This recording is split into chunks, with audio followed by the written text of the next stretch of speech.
Welcome and thank you for joining. Today we are diving into a topic that touches every part of our health: inflammation, and how the food we eat can either calm it down or make it worse. Whether you are here to improve your overall health, manage a chronic condition, or simply eat smarter, you are in the right place. Let's explore how everyday meals can become powerful tools for healing, starting with basics of inflammation and moving toward practical, delicious strategies for anti-inflammatory eating. What is inflammation?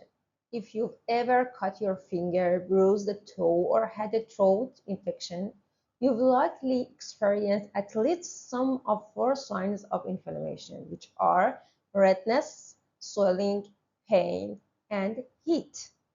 Acute inflammation is your body's natural response to illness, injury, or infection and usually resolves on its own. But on the other hand, there is other kinds of inflammation, the kind that affects the whole body, which is called systemic. Systemic inflammation can become chronic. It can persist for months or even years and cause many damages.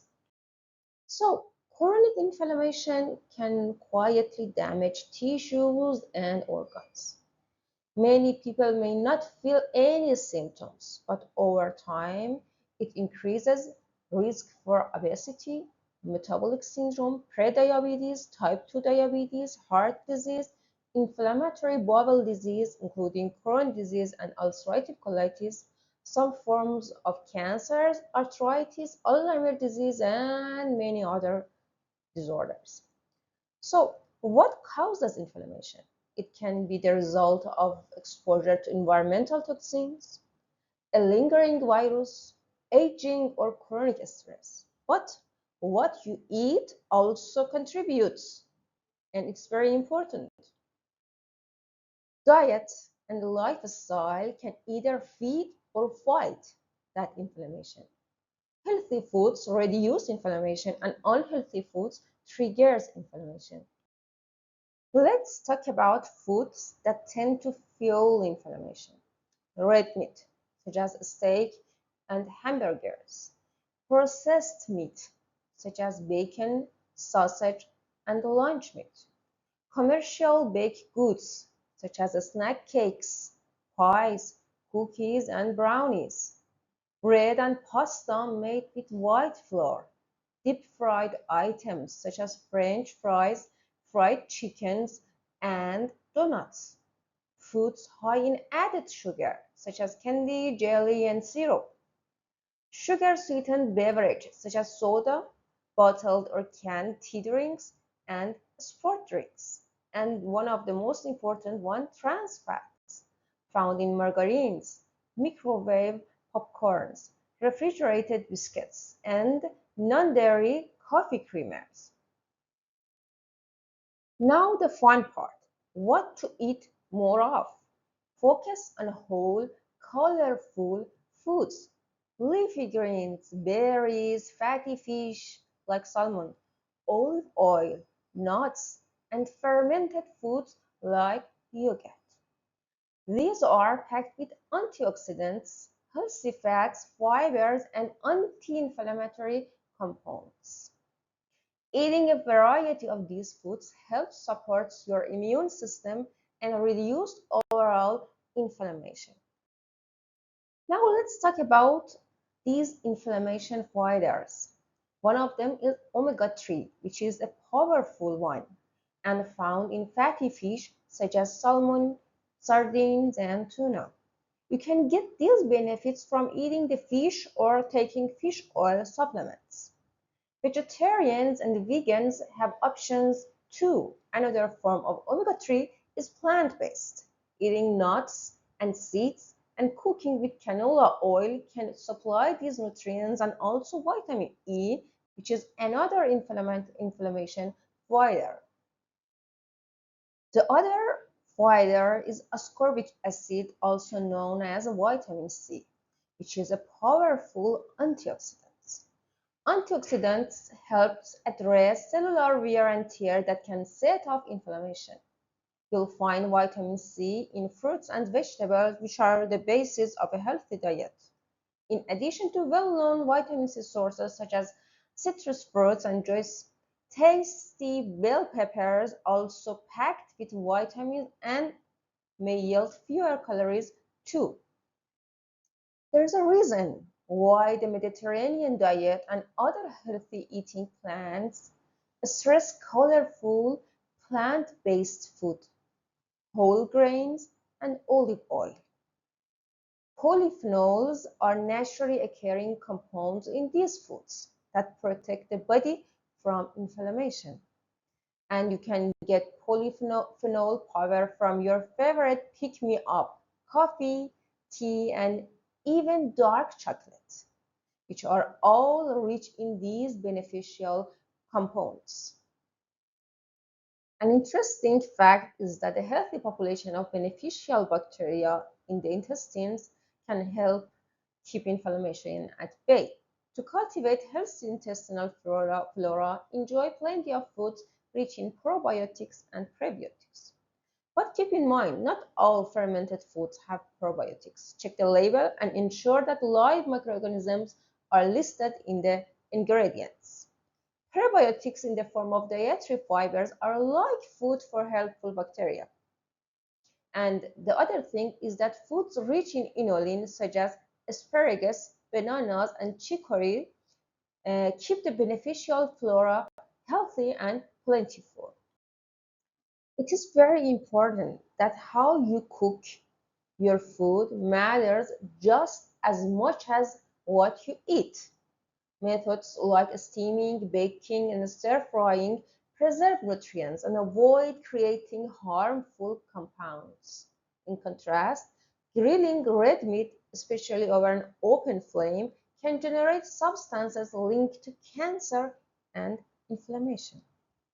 Interestingly, grilled vegetables and lean fish is okay, it's fine. They don't release the same compounds. Finally, be careful with dressing and sauces. A healthy salad or grilled fish can be quickly become inflammatory when loaded with sugary or salty toppings. Let's talk about processed foods. When it comes to processed foods, the nutrition label only tells half the story. The ingredient list is where you'll find the real truth. Added sugar often go by dozens of different names: cane juice, syrup, maltose, and many more endings in OSEOs. It's not always easy to recognize them at first glance, which is why label reading is such an important habit. The same goes for trans fat. They might not show up on grams on the label if under a certain amount. But if you see partially hydrogenated oil listed, that's your sign to skip it. A good rule of thumb is that the shorter and more recognizable the ingredient list, the better material. Many people don't realize that every food, from baked goods to frozen pizzas, can contain partially hydrogenated oil, the primary source of artificial trans fat. These fats are dangerous because they not only rise your bad cholesterol, which is named LDL, but also lower your good cholesterol, which is called HDL. Foods like cookies, crackers, shortenings, and even some microwave popcorn often contain them. It's especially important to read the label on the packed and frozen items. Even if the nutrition label says 0 gram trans fat, it can still legally contain up to 0.5 gram per serving if partially hydrogenated oil is listed in the ingredients. Limiting these foods is one of the most powerful dietary steps you can take to reduce inflammation and protect your heart. Reducing inflammation doesn't mean changing your entire diet overnight. In fact, one of the most effective strategies is to make small, thoughtful substitutions, one meal at a time. For example, instead of a board full of processed meat, try colorful veggie sticks with hummus. Swap out French fries for baked sweet potato. Use olive oil and herbs instead of creamy sauces. And try grilled veggies instead of red meat burger. Even desserts can be cleaner. Dark chocolate with fresh fruit is very tasty and also has anti-inflammatory benefits. These swaps are simple, satisfying, and make a lasting difference.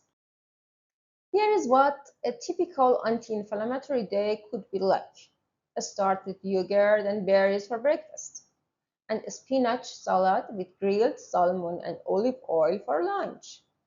A snack on almonds and a small piece of dark chocolate.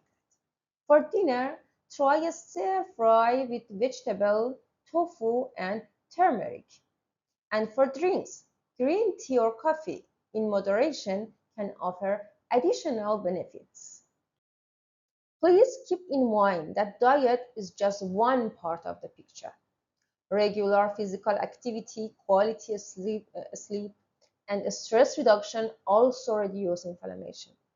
Always read food labels carefully. Many hidden sugars and oils are there. And before trying supplements like turmeric or omega-3, talk to your doctor, especially if you have a health condition or take medication. The anti-inflammatory diet isn't a short-term fix. It's a long-term, sustainable approach to eating. Focus on real, whole foods. Avoid heavily processed items. Even small changes like swapping soda for water or adding a veggie to each meal can make a big difference over time. Thank you for joining me today. If you found this helpful, please subscribe to the channel and turn on notification. Our next video will explore Mediterranean diet, a common anti-inflammatory remedy. Drop your questions in the comments. I'd love to hear your thoughts or suggestions for future videos.